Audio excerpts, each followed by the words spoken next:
Janet, lately you've been reflecting on a couple of things that are happening in the country and what you see as a trend. First, I want to start by saying I love my country. We love you too. Let me just put it out there. I love being Kenyan. It's one of the reasons I felt compelled to come back, to a newsroom. Because I remember towards the end of last year, I said to myself, you're angry. Will this anger sustain you? Because I think about sustainability and longevity. And I said, okay, having a front row seat to what's happening in the country is pertinent, whether it's good or bad. But then I've seen the same trends as when I left and came back, and as I've observed even as a citizen. And it's so disheartening and heartbreaking and infuriating that we have a habit of not being able to call out people simply because we feel close to them, we feel a certain allegiance to them. You can't call out corruption and then have some kind of selective outrage when it comes to the issues that are actually bedeviling this country. It's very selective. As long as it's a certain kind of person who sits a certain profile, don't touch them. Or if you do, we'll come for you, right? We have governors who should be on trial and even tried and jailed for murder, They're roaming free. Others who've stolen millions, close to billion. And then the moment that they're found guilty, you're coming out saying, you're targeting me. You're targeting our people, Wetu. And then the people who call out that selective outrage are branded traitors. And not only that, the thing that really gets to me is that sometimes they're not even able to come onto a show because of the danger they face. Why? Because they spoke out against injustice and corruption. They spoke out against poor leadership. They spoke out against injustices that affect everybody. Junim tuetu, right? So don't touch them. You touch us, and we'll come for you. People who are threatened for being out there, putting themselves out there on behalf of Kenyans who can't. And then because of that, they're called traitors. They're told people, they're called agents as well. There's somebody sponsoring this person. And yet, even the loyalists who are loyal to Mtuwetu, people who have an agenda to self-serve won't serve even a loyalist. They won't.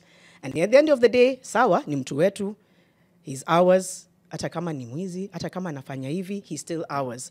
But you're still bearing the burden of being overtaxed, of not being able to access healthcare, of not being able to access education.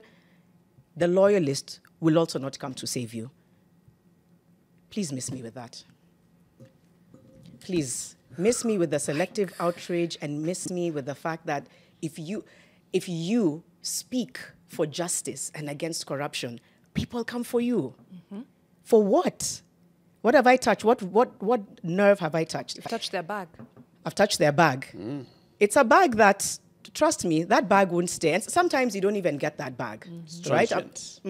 It's transient. It's here today. It's gone tomorrow. But so are the issues that we're constantly trying to address. We've just had an entire conversation around the budget. Every day the headlines don't go far. Where was it? As I look, I feel like I'm now channeling 33 billion. my show. Let me just look for that thing. Take any. And it talks about ballooning debts, levels of debt. It talks about Cancelled principals contracts. wanting to raise, right? Contracts that people who are in SACCOs don't really know where their money is going. That for me should be more of the priority. And let me tell you, I understand that when you touch certain regions and regional politics, I know it's controversial. In fact, I know it's a no-go zone. I know that. I know that you'll come, especially as a woman, sometimes you'll come for my body, my hair, my nose, whatever it is, as a way to stifle the agency. But I think we should be allowed to have these conversations and say, to what end is Mtuwetu going to deliver us to a better Kenya? It won't. It hasn't in the past. How many decades? And the people who end up occupying the seats, then corrupting them, even as a loyalist, you will not gain. If you do it for a window, you won't gain in the long run. And then even as you gain, as you're pocketing, your constituents are suffering even more. So you actually end up losing. But like I said, the biggest issue is coming for people who are speaking out. Right. People who are going out there and putting their lives on the line saying, we need accountability. We need to see that report. We need to hear this person say this. He can't go and represent us because he's not Pan-Africanist. And then you say, wewe msichana wewe, sitakutafuta. Sawa. Please miss me with that. It's just ridiculous. Take a sip, Of water. Okay.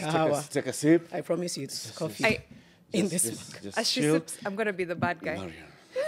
I'm going to be the bad guy. Only because I've really tried to remove myself, because I agree with everything you're saying, but every time I try to remove myself from a situation, trying to be that bad guy who puts logic above emotion, etc.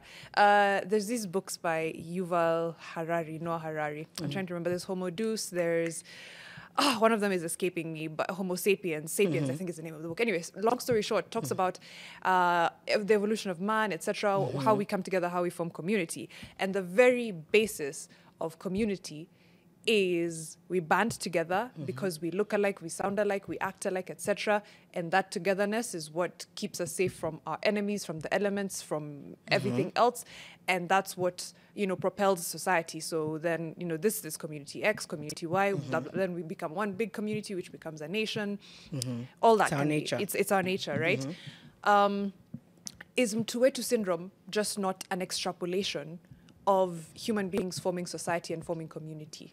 And the basis of community is that I defend you above almost everything else, or I hold you not to a less standard, but I give you more grace than I give to everybody else, right? Janet, you're my person, you're my sister. I would cancel Eric if he did that, but because it's you, it's okay. I hear what you're saying about how we are socialized, and it's healthy. Community is healthy. Community, I think, is what keeps a lot of us going.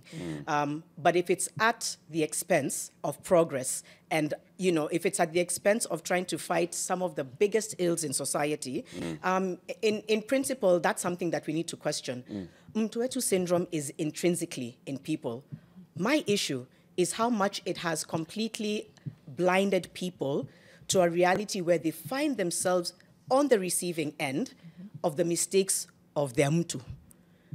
You can love people, you can support them, right? But at the end of the day, especially if I'm talking about the last few years, obviously this is decades long, but you're seeing yourself in a reality that's difficult for you to keep up with. And you're still defending somebody who is guilty of wastage, of corruption. So we're not saying hate, discount this person. We're saying, isn't it time that we're able to just hold people to account, even if we support them? And by the way, proper support, proper love, as hard as we want to hear this, is holding oneself accountable and holding the other person accountable. That, I think, is where we miss the mark. Ours is toxic. We're into toxic love. Okay. Toxic relationships. It's not a healthy. healthy relationship. It's not, because it ends up affecting millions of people. Right. It's hard to hold oneself accountable. And it's even harder to hold somebody who you deem a leader, somebody you love and trust with your vision, with your future. But I think it's time that we begin to reconcile those. You can hold those two truths, by the way, community, but accountability. And I think that's what our politics has degenerated into, and I completely agree with you. The Wetu syndrome is a curse. It's a cancer to the fabric of our moral fabric and the fabric of nation building. We have gotten to that level where, as long as I am from this region, when I hear you talking, I listen and I find out what's your name. And if once I know your name, then I start placing you. I start placing you and saying, "Lakini nyinyi watu." And I'm saying, "Lakini nyinyi watu," so that I can remove you from this equation. I'm basically saying that you don't have any right to come and talk about us, because you guys are also sinful. You're also bad. You're the people who do not want us to excel. And it's a culture that started, I think it has just grown slowly into a fabric of our politics, with the politics of elevating individuals and personalities and making them kingpins of communities. It's a politic that has just grown into an area where now we say, so who is the kingpin of Western? Who's the kingpin of Nyanza? Who's the kingpin of Ukambani? Who's the kingpin of Northeastern? Who's the kingpin of Upper Eastern? Who's the kingpin of the coast? Who's the kingpin of Mount Kenya? And people are now jostling for that recognition that I am the kingpin. That political parties have now become regional political parties with a national sort of pretend outlook. Yes. You will look at any political party and you'll say its stronghold is this region. And then it has another outlook because of the diaspora from that region who are in these other places, right? So if you think about, pick a party, Ford Kenya, Jubilee, Wiper, ODM, all these parties, yes, they have strongholds. They've got where the bastion of support is. But if you look at that bastion of support, it is from the community of the party leader. If you told me that the bastion of support of Ford Kenya was in Ukambani, I'll tell you, okay, now, with Wetangula as a party leader, but Ukambani as, the place where we have very many Ford Kenya open supporters and members of that party, then you can say. But because over time we grew into regional kingpins, and it was entrenched by the Moi administration. It was there in the Kenyatta administration, picking people and making them, the kingpins of the region. And then the Moi administration, where you'd look at and see what is Moi trying to do, who is he elevating in Nyanza. That is the most important leader in Nyanza to suppress the Odingas. Okay, so who is he picking in Mount Kenya?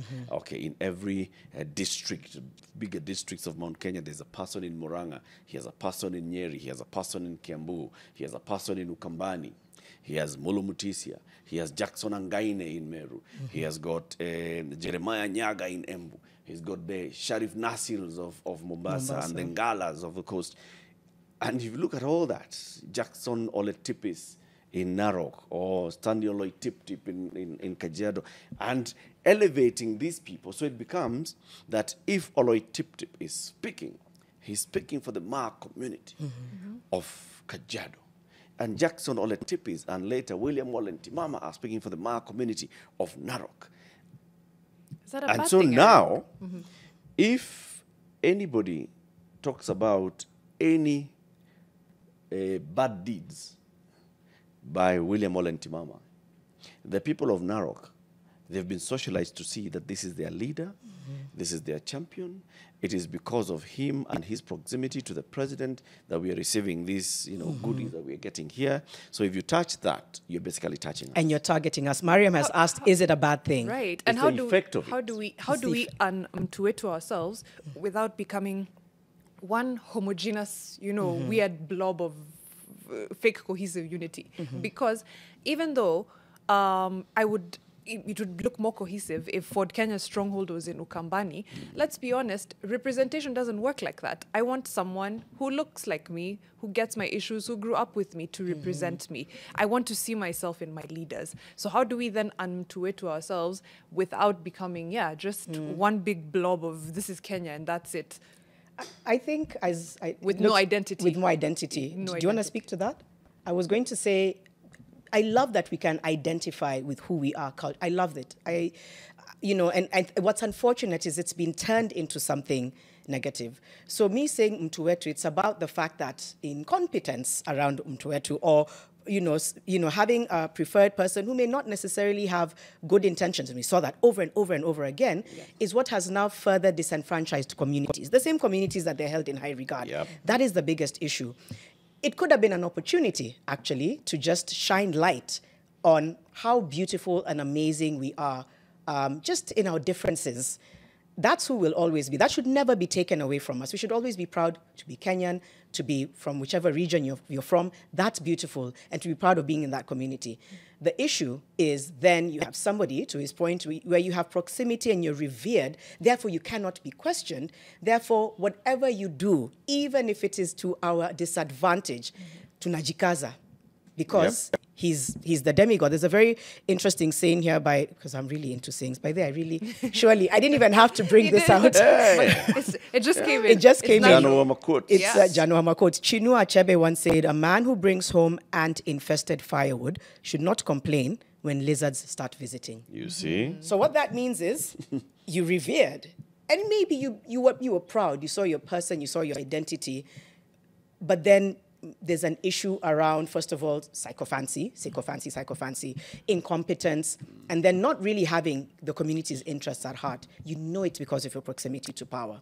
And so it even means that whoever is there for the right reason will immediately be questioned. Right. Immediately, I don't know how to trust you, because if you're obsessed about being Mtuwetu or about being the person who's revered, that means I cannot get through to you and ask you tough questions that you need to answer. I'm a big boss. I'm a big boss. I'm You a don't get to mheshimiwa. question me. That's the biggest problem. You've got to find ways of approaching me. The problem, Mariam, and it's a valid question that you're asking. It is. Is this thing has bred what we now talk about openly as the culture of impunity, the lack of accountability. Because I have a layer of protection. That is my protection. I have an army of people that I've weaponized. Right. And I weaponize them not against me, but against others. Of course. So I come into office, I am eating the big things and dropping trinkets into my community and making them feel beholden to me, not me beholden to them. Right. So As it should whenever be. I do anything wrong, they cannot question me. And if anybody dare question me, I'll tell them, look at these guys. Wanatuuliza nini?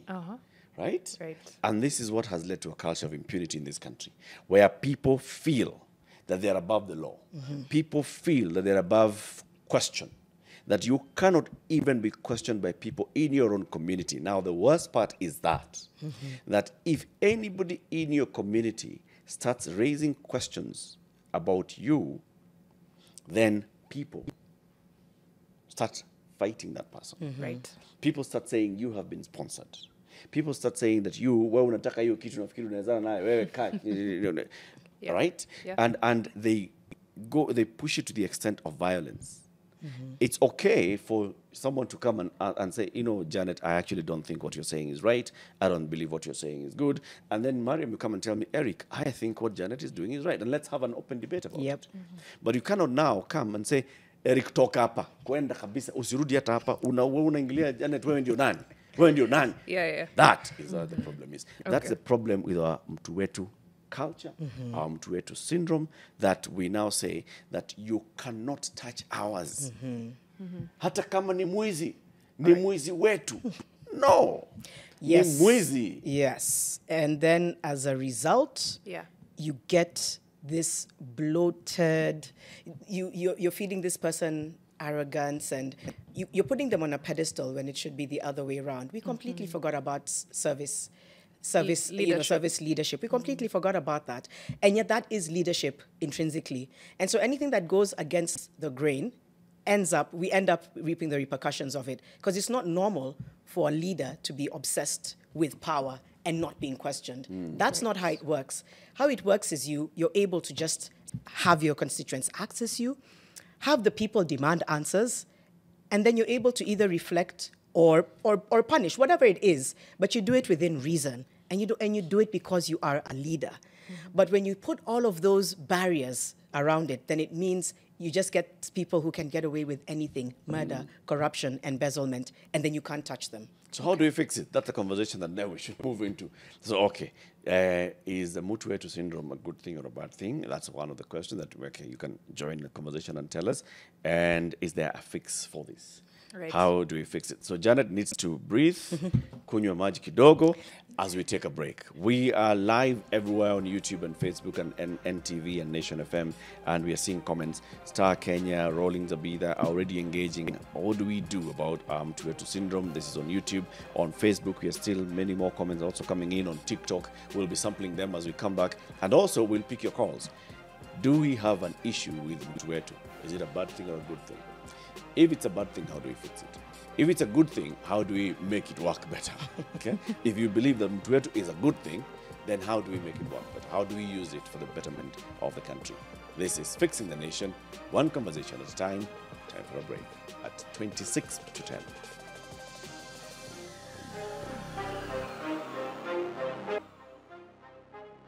What's up, nation? I'm Daisy Mora, currently in Migori County, and from the recent cases we've seen, there are very many new infections and a higher rate of infections in Nyanza region. So I'm here to fix the nation by fighting against the triple threat that is new infection, adolescent pregnancies, and sexual and gender-based violence.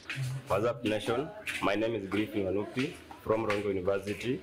I'm fixing the nation by informing them on design trends and emerging technologies. Taveta County hakuna maendeleo. Na mimi naambia ukweli, mtaenda nyumbani nyote tena Chui sana. Hamko. Nikusaneni vitu, mtuletee mchele, nini, chai, tukunwe nini na nini, lakini Mungu asapanga 2027 sisi tunafanya mabadiliko makubwa sana. Kuanzia ugavana, useneta, women rep, mpaka MCA, mpaka wabunge. Lakini sasa chuma chenu kiko motoni, na wakati ifike election, Mungu atuweke hai, mtaenda nyumbani asubuhi sana na executive wetu. What's up, nation? I'm Faith Mwangi from Rongo University, and I'm fixing the nation by enlightening people about media information literacy. At this era, nobody should be a victim of misinformation, disinformation, or malinformation.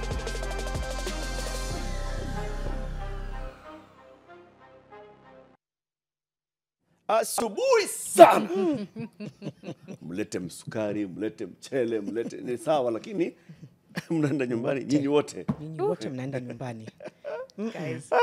How do one send us a video on WhatsApp Nation? On WhatsApp Nation, you take a video in landscape mode. So take your phone, say, hi, my name is Mariam. I live in Kaloleni. And today is the third day in a row that we've not had electricity. Sijui deko wapi. Or today is the third day in a row that I've sold out stock for my biashara and I'm really happy about it. Tell us what's happening, what's on your mind. And of course, send it to 0112 500 400. I repeat, 0112 500 400. Easy as that. On Tuesdays, we have Miss Me With That. And today, Janet has been reflecting on our politics, on our culture, on our values as a people.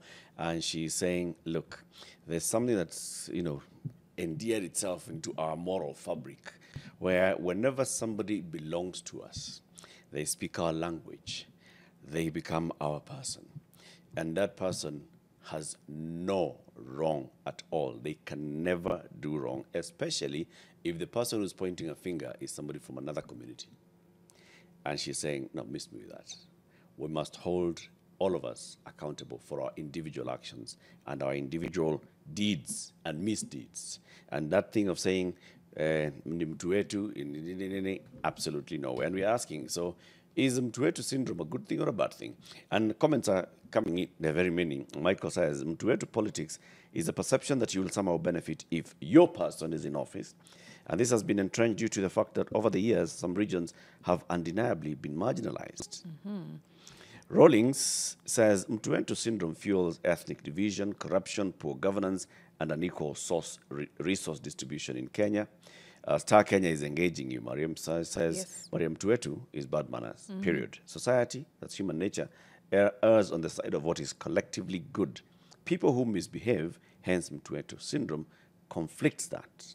You've got to separate Wetu the good and Wetu the bad. If a Kamba wins a Nobel Prize, our pride is a positive Wetu reaction.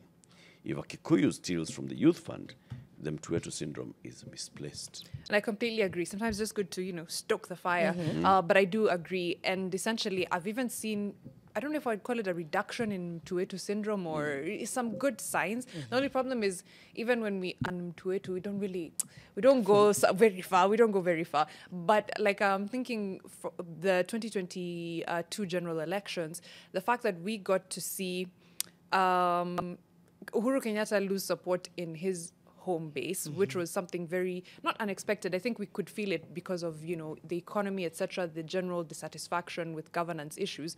But that was a big shift for me. And I was like, okay, it's a possibility. It's a possibility, right? To see people not think as a tribal bloc, but as an economic bloc. I'm like, that's more steering us towards issue-based politics and Wetu politics, right. Moving us a little bit away from that. And then I also, this is more anecdotal because I can't speak to the actual numbers, but as far as Raila Odinga's, what should I call it, stronghold, or his stronghold areas and communities, etc. I've also seen like a little bit of a fallback that started again in 2022 with a lot of people feeling angry and feeling like you had the government of the day behind you. This was yours for the taking. If you lost it, it's kind of on you. This says more about you now than it does about anyone else. Right. So that's already some people fell off. Then again, Gen Z protests, a few more fell off because this was your chance to stand by by us and do right by us, and you chose to be co-opted into government, again, you lost quite a number of people there. So I do think we're headed in the right direction. It's only that I don't know where, if you leave, for example, quote, you leave Rao camp, where do you go? What's next? The issue, though, is those who would come out to openly, publicly speak in criticism of, say, Raila Odinga, what kind of response and reaction do they get from the community, right? Is there freedom to speak? If there's freedom to speak against Uhuru Kenyatta, is there freedom to speak against William Ruto, against Kalonzo Musyoka, against Raila Odinga, without people looking at you and saying, but Janet Bogwa, you're speaking against Uhuru. What's wrong with you? I mean, why imeachana wapi? How can Mbogwa speak against Uhuru? How can Onyango speak against Raila? How can Kip Korir speak against Ruto? You see? And the people who are asking that are not the others. It is a member of your own community then who come in and say, wewe, hiyo upuzi yako umeanza, by the way, tutakushughulikia. And that's where now the problem comes in. That's where the problem is that people who speak out, already there's a target on their back. And even to your point, Mariam, about the Reject Finance Bill protests and all, maybe the shift, which I do believe is happening, even though, albeit a bit small, is again maybe just younger people kind of trying to platform issues over tribe. Yeah. And I'm not saying some are still tribalists, it's just what happens, but there is that shift. And I think it's because people are now starting to feel the pinch directly. All this blind loyalty I gave you, all of the words I gave you are not doing anything for me anymore. Right. I'm struggling, right? Because we have this habit, you cannot always elect thieves and then wonder why you're still poor, right? Which is what we do, yes. And I think for now, just the way the world is shifting, the way economically things are shifting, people are starting to feel a personal pinch. And so then you have to ask yourself that personal question. Where is your personal conviction to say, this is how I've swayed the whole time. This is who I believe in. This is who Wetu. I think there's a point of reflection to just ask yourself deep down whether or not it's adding any value to the bigger discourse, nationally adding any value to your life. This doesn't mean, it's very different from saying abort camp and go somewhere else. We relate and identify to who we relate and identify with, and that's okay. However, to what extent? Because if you're blinded by loyalty over competence, if you're blinded by Mtuwetu over what it can deliver for everybody, then that's where you go wrong. And the reason the reason I'm like, miss me with that is because you can't keep crying over the same things and then using the same ways of thinking and expecting different results. It's time to shift radically and really ask yourself some radically difficult questions and say, is it time that we actually just put competence over the person who we desire to be there? Maybe they're great. Maybe we love them. They will always be our person. But are they the right person for the job? And that's why I said it's radical. Even now, there are people seething. Like, huyu sasa, ametuzoea. Huyu Janet, huyu. There's a... I know that. This is risky. I get that it's risky. Right. But we need to get radical about change. We can't change at least woye hivi. We need radical change, man, because things are thick. People are struggling left, right, and center. We're all feeling a pinch. True. And if you interrogate it, it's because you're holding on to this person because ni mtu wetu. But then also, the other side, where politically they target an individual as they are targeting a community. So they're targeting, the political forces want to target a particular community through who they consider their king, their kingpin. And so when the community reacts in defense of this person, they're reacting in defense of themselves. So how do you separate that? Wow. Today, let's look at what has been in the public domain, recently. And this is the recent trip by the president to northern Kenya, and it says, let's allow the Somali community to easily access an ID card. And the leadership of the Somali community, including, let's say, the senior most there currently is the Cabinet Secretary for Environment, Aden Duale, right? Coming out and even addressing the press conference and saying, this This is a right that we've been denied for so long, and that's why we're coming to speak, okay? Yeah. Today, if anybody were to touch Aden Duale, let's even say, let's question Aden Duale when he was a defense minister, Aden Duale when he was an MP and leader of majority, Aden Duale currently as a cabinet secretary. Do you think the people of the North will not connect? That, Yani, just when we have won something, now you're talking to attack us. You want to almost take it back. Yeah. Through Duale. Would it be a legitimate feeling? It would be. This is Mtuetu, yes. I get it. Whatever questions you're raising, Yeah. you could be raising questions. They could be legitimate, but why now? And why our person? And why him? I think it's legit for people to feel that. I never invalidate how people feel. So I'm not also here saying stop hero worshipping. I think you can have an affinity and a fondness and an admiration for this person. My issue is when it completely blinds you from being able to see beyond this person. So would it be valid for somebody to say, why now? I think sit with it for a bit and then move on. Okay.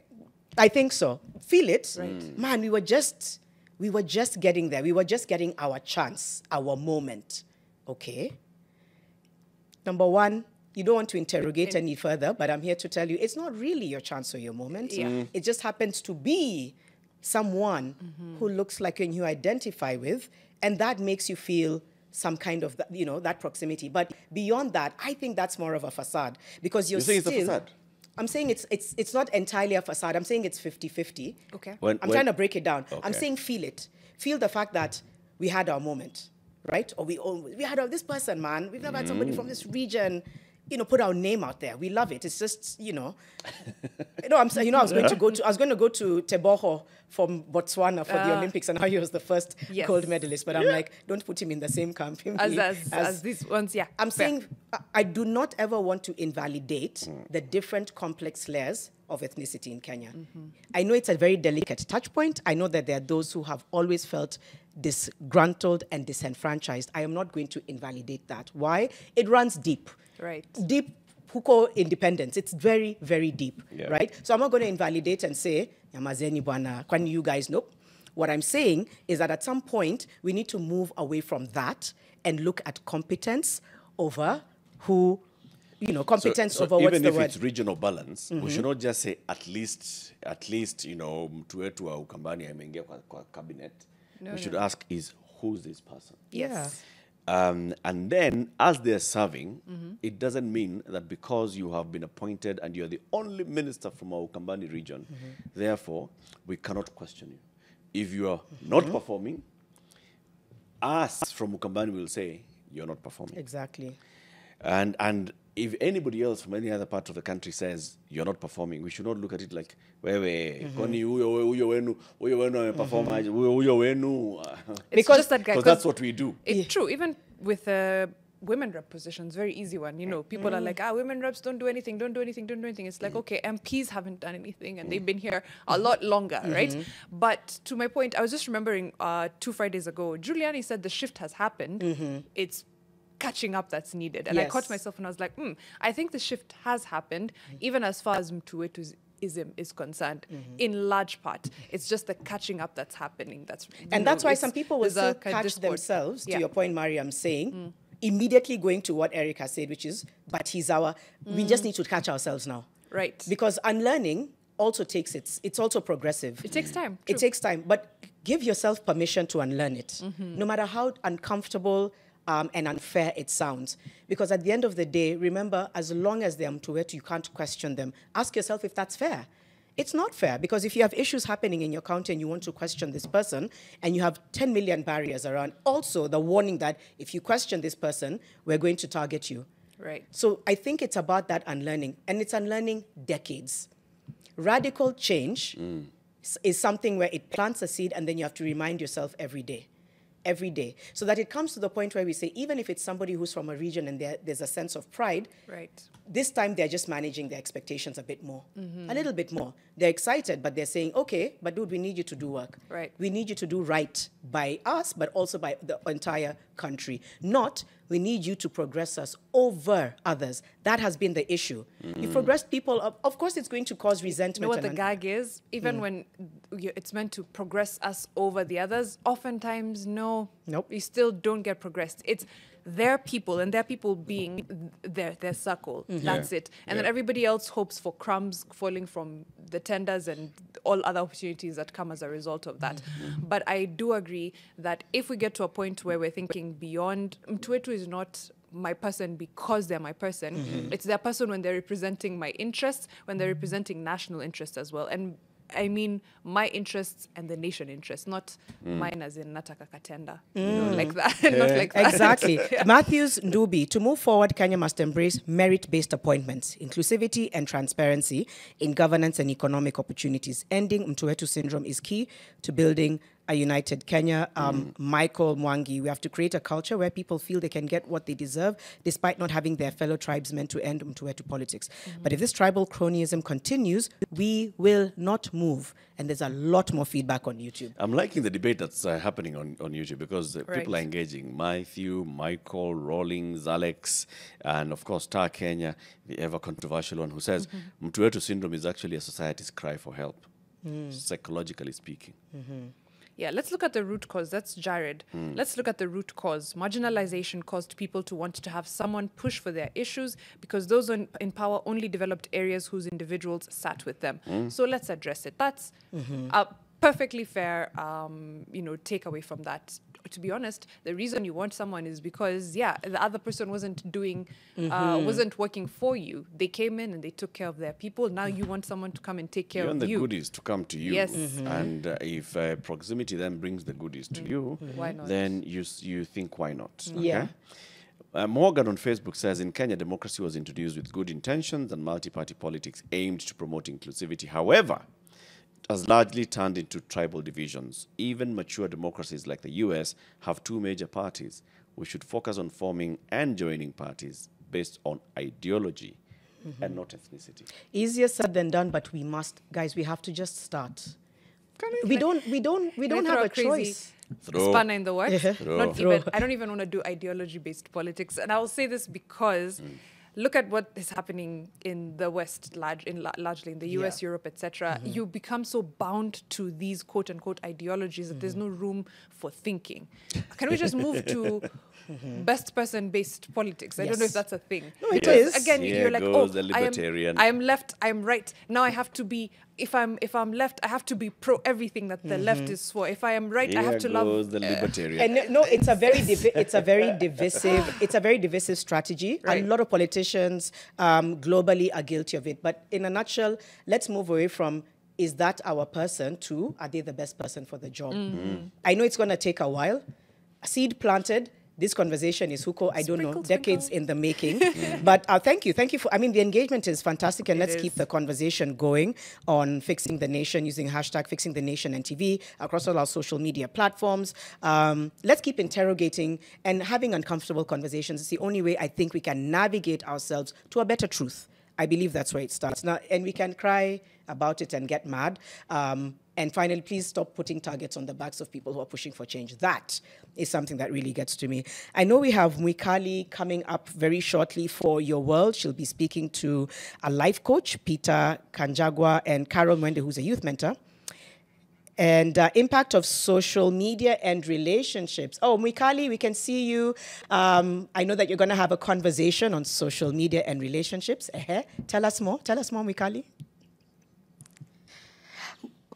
Good morning. Thank you. Thank you so much, Janet. We are at the Z-Tech University, and today we're talking about the impact of social media on relationships. And we've seen there's an uprise of that. We live on our phones. The digital footprint that we're leaving behind is very, very big. So we're trying to see what are the impacts of that? What is the negative, the positive of that? Because people say social media is a double-edged sword. So we're going to see the nitty-gritties of that. I have an audience as well, so they will be opening up and telling us what it looks like on their end when they put their relationships, their selves on social media, and what impact that has. So I'm looking forward to having an amazing, amazing conversation. Thank you so much, Janet. Oh, I love that. You know, there's this thing called hard launching. Right. In fact, miss me with that one. That's Miss me miss with me the with hard that. You're the one who gives us tried, an arm. tested, and burnt. You're the one who gives us a hand, a kisogo, a But sleeve. a sleeve. 17 weeks of teasers. Yeah. To launch her. I'm just saying, somebody once said the harder the launch, the harder the fall. Wow. But it's not necessarily cast in stone. I think blanket statements Right. like that can be tricky, but it's just if you're going to put it out there, I think just be ready. If you're going to do anything on social media, on media, Right. us here we are brave, us guys are soldiers because we put our life, you're out there. Yeah. So you have to be ready for what comes back at you. So as long as you're standing in your truth, maybe that should offer you some comfort. The rest is, you can't control it. Mimi nasema mweke ujue kama kuna teammates. Like a poster. Wewe. You have to be brave. Well, guys. You have to be brave like that. Okay. Two final comments. Yeah. Yes. Junge says one difference between humans and animals is that animals would never allow the dumbest of the herd to lead them. And Joyce says more journalists need to hold to speak out. The louder and unified the voices of journalism on critical issues, the higher the chances of getting some positive results. I agree with you, Josh, but not just the journalists, it's all of us. All of us. All of us as fixers of this nation. We need to speak out, we need to express ourselves and say, this is what we'd like, this is what we are doing about it, this is how we can support one another to do it. We thank you very much for joining Fixing the Nation today. 4 conversations down, many more to come. Join us again tomorrow morning from 6 a.m. to 10 a.m. It's Eric Latif, Janet Bogwa, and Mariam Bishar. Have a good day. See you.